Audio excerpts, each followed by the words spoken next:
Bismillahirrahmanirrahim.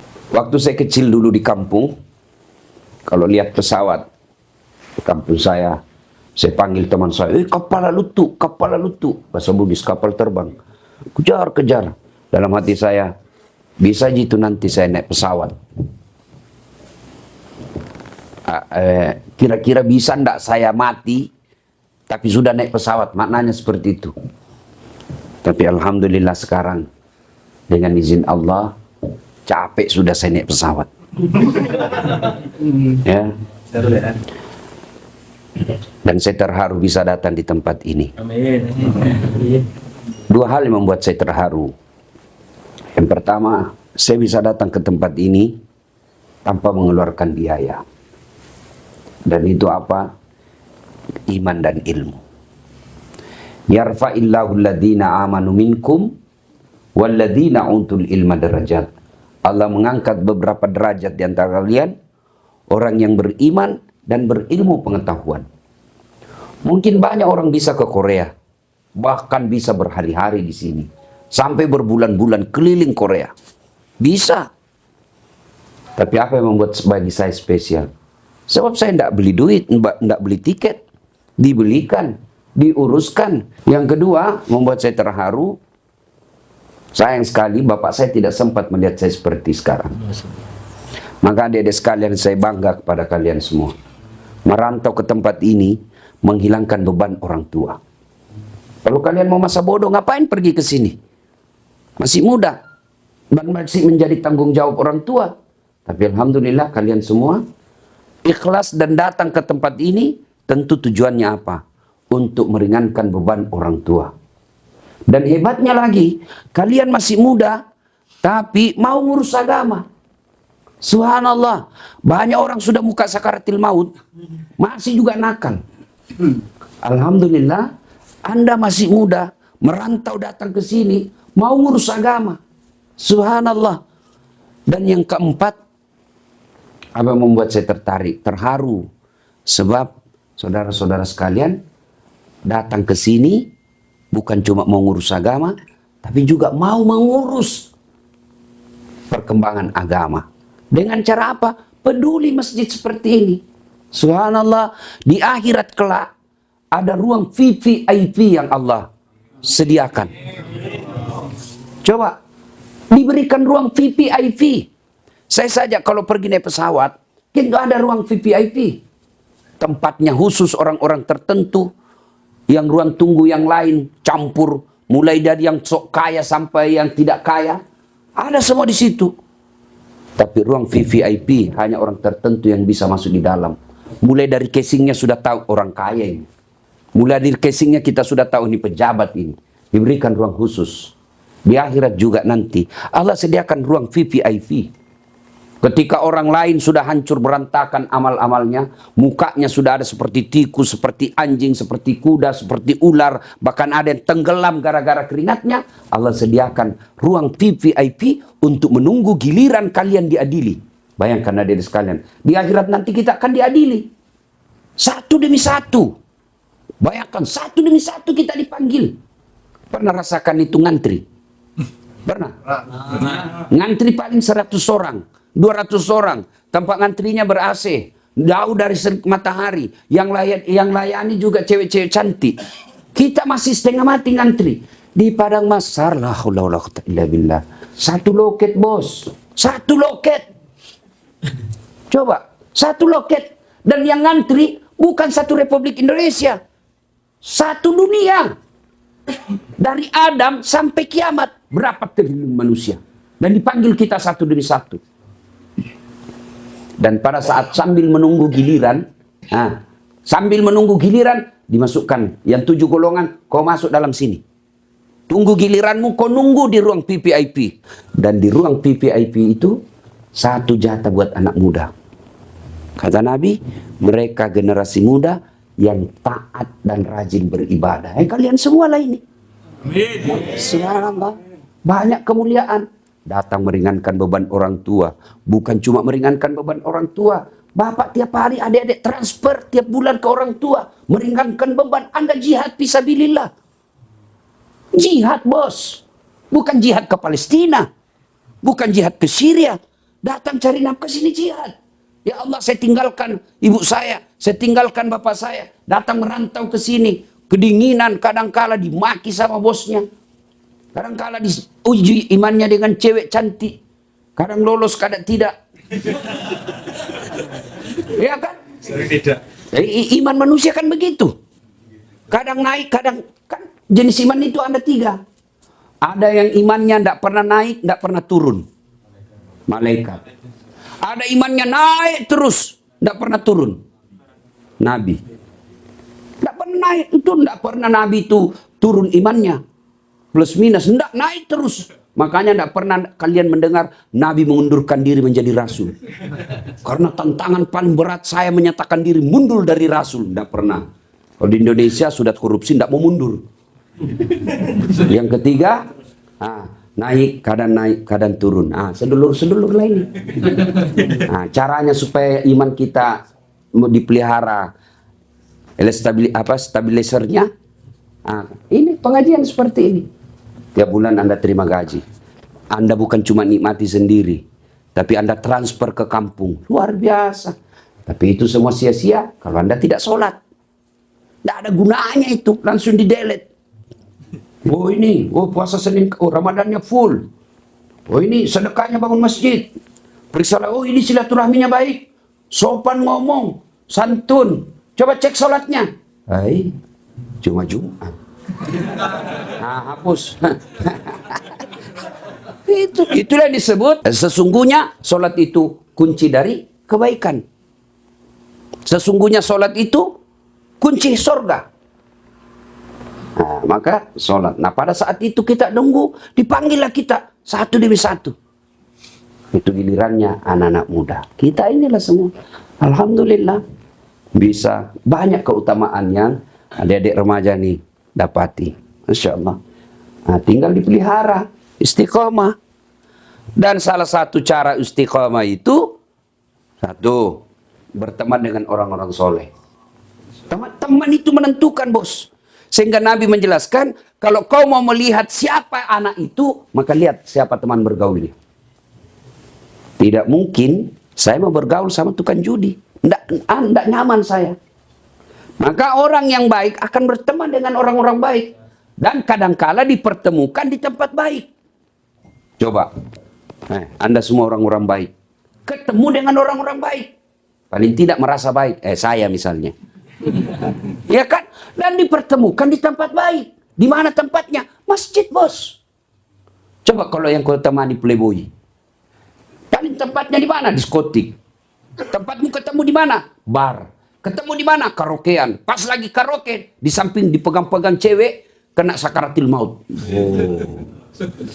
Ini pentingnya kita berteman dengan orang-orang baik. Kenapa? Ajal kita tidak tahu kapan dia menjemput. Manalah ditahu kita lagi bersahabat dengan orang jahat, ajal menjemput di tempat maksiat. Maka di situ pentingnya kita berteman orang-orang baik. Kalau orang baik paling masuk sholat, asar dulu. Kita pengajian, paling itu. Mana pernah ada Ustaz dugem? Mana bisa? Ustaz kajili-jili. Ya. Kemudian setelah berteman dengan orang-orang baik, maka cara istiqamah itu dengan cara apa? Doa. Berdoa. Itulah sehingga ada dalam Islam diajarkan doa dalam Al-Quran. Rabbana la tusi qulubana ba'da is hadaitana wa hab lana min ladunka rahmah. Yang kurang lebih terjemahannya, ya Allah, jangan engkau palingkan hati hamba, jangan engkau sesatkan hati hamba setelah engkau berikan hidayah dalam diri hamba. Itu penting. Kenapa? Tanpa hidayah, hari ini kita beriman, besok hancur. Maka kita minta, bimbing kita. Bos, adik-adik, ada orang, anak Nabi, tidak dapat hidayah, kafir. Siapa? Anaknya Nabi Nuh. Ada orang Bapak Nabi tidak dapat hidayah, kafir. Siapa? Bapaknya Ibrahim alaihissalam. Ada orang pamannya Nabi, saudara dengan bapaknya Nabi, tidak dapat hidayah, kafir. Abu Lahab. Ada orang istri Nabi, bos, tidak dapat hidayah, kafir. Hah? Siapa? Istrinya Nabi Lut. Auzubillah min dzalik. Coba kita bukan teman Nabi, bukan anak Nabi, bukan paman Nabi, tidak tetangga sama Nabi, bahkan tidak pernah ketemu sama Nabi, bisa beriman kepada Allah. Alhamdulillah. Inilah pentingnya kita berdoa. Rabbana la tusik qulubana ba'da is hadaitana wa hab lana min ladunka rahmah. Itu minta kepada Allah. Karena kalau tanpa hidayah, goyang kita punya iman. Yang ketiga, cara memelihara. Cara memelihara adalah dakwah. Dengan dakwah seperti ini. Dengan dakwah. Itu saya kasih contoh itu. Handphone, bos. Handphone. Ini kalau dipakai terus, pasti lobet. Kalau lobet, kalau tidak dicas, matol. Mati total. Kalau sudah mati total, bisa kau pakai? Mana bisa? Halo. Beleng-beleng. Bukan HP-mu rusak. Anda ada casnya, bos. Demikian juga kita. Saya yakin adik-adik sekalian ini kuat semua imannya. Ya, enggak gampang tinggal, apalagi kalau musim panas katanya di sini. Tersiksa, Pak, ya. Berat hidup di sini, Pak. Dilihat. Dosa tidak dilihat. Barang bagus.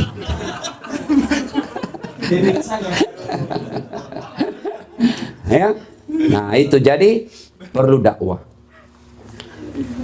Alhamdulillah, jika adik-adik sekalian malam Ahad, malam Sabtu punya waktu untuk ngecas.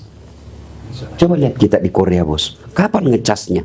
Lihat cewek cantik, dunia.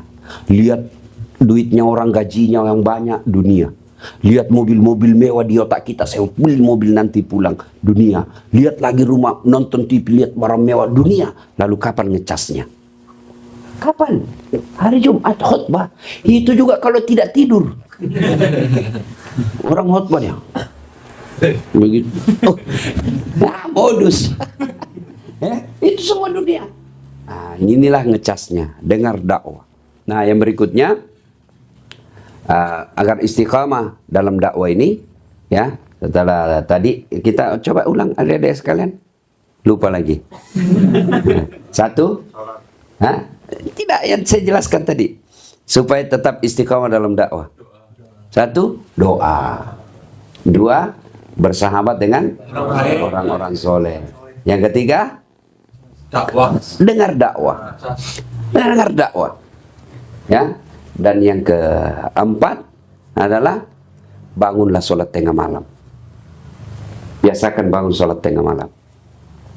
Masa nonton bola mampu kita bangun, bos?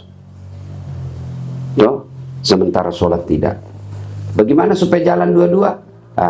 Sebelum nonton, sholat dulu. Sebelum nonton bola, sholat dulu. Misalnya jalan jam 2 subuh.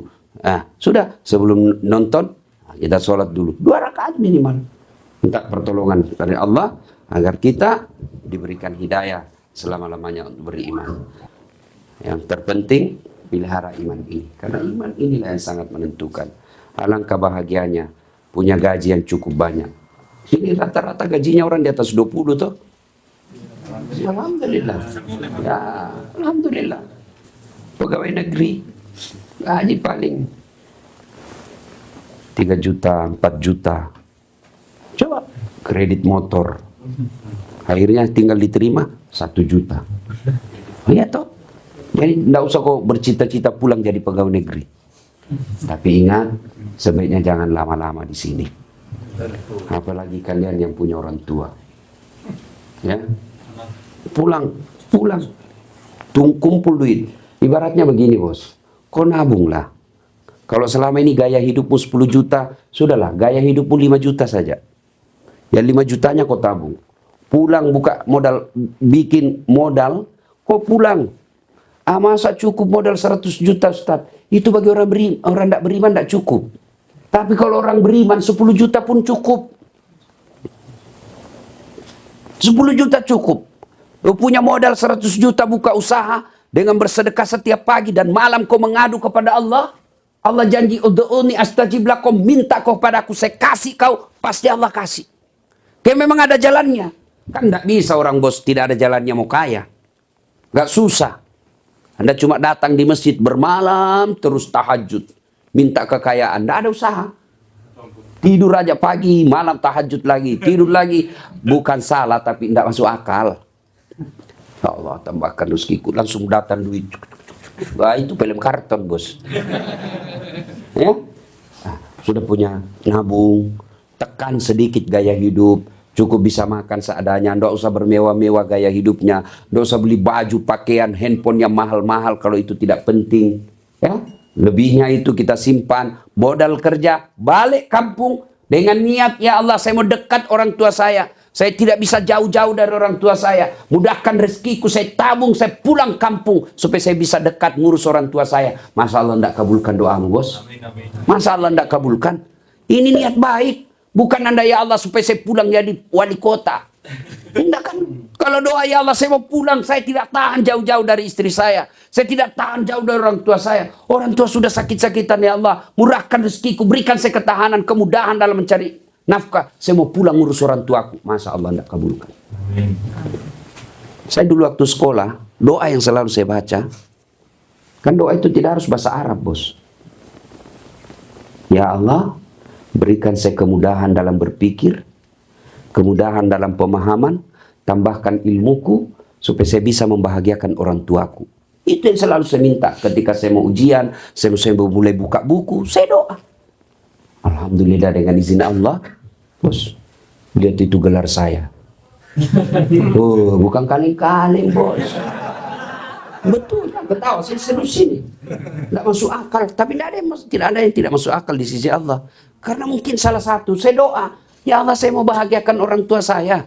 Tidak bisa saya bahagiakan, almarhum bapak saya itu senang anaknya kalau tinggi sekolahnya. Dia bilang, jangan kau pikir macam-macam nak. Apa yang kau butuhkan, saya siap apa saja kerja sini di kampung. Yang penting kau sekolah tinggi-tinggi. Maka saya doa, saya mau bahagiakan orang tua saya. Ya Allah bukakan saya dalam kemudahan berpikir, kemudahan dalam pemahaman. Tambahkan ilmuku, supaya saya bisa membahagiakan orang tua saya. Bukan kita bilang supaya saya bisa diangkat derajatku. Tidak, saya minta supaya orang tua saya bahagia. Maka kalau adik-adik sekalian cari nafkah di sini, ya Allah murahkan rezekiku, berikan saya ketahanan untuk tidak bermewah-mewah ya Allah. Bimbing saya dalam cari nafkah ini, supaya saya bisa pulang kampung membahagiakan ibu bapak saya. Masa si Allah tidak kabulkan doa kita? Nah, saya sudah berdoa Ustaz, doaku tidak dikabulkan. Jangan sangka buruk. Berarti apa yang kalian minta ada keburukan di dalamnya. Ya Allah, mudah-mudahan saya bisa menikah sama gadis Korea ya Allah. Supaya anakku bisa pulang jadi pemain artis sinetron. Allah tahu, ini kalau nikah sama orang Korea malah murtad, ikut agamanya orang. Allah tahu. Ya. Ibu bapak, saudara-saudara, tidak ada ibu-ibu ya. Inilah tausiah kita, mudah-mudahan ada manfaat. Terima kasih saudara-saudara sekalian. Saya berdoa kepada Allah, mudah-mudahan Anda sekalian di sini selalu dalam hidayah Allah, selalu dalam pertolongan Allah, diberikan pertahanan dan kemampuan keimanan yang mantap, lalu dimudahkan rezekinya, insya Allah bisa balik segera di kampung. Untuk berkumpul keluarga mencari nafkah. Demikian, lebih dan kurangnya mohon dimaafkan. Assalamualaikum warahmatullahi wabarakatuh.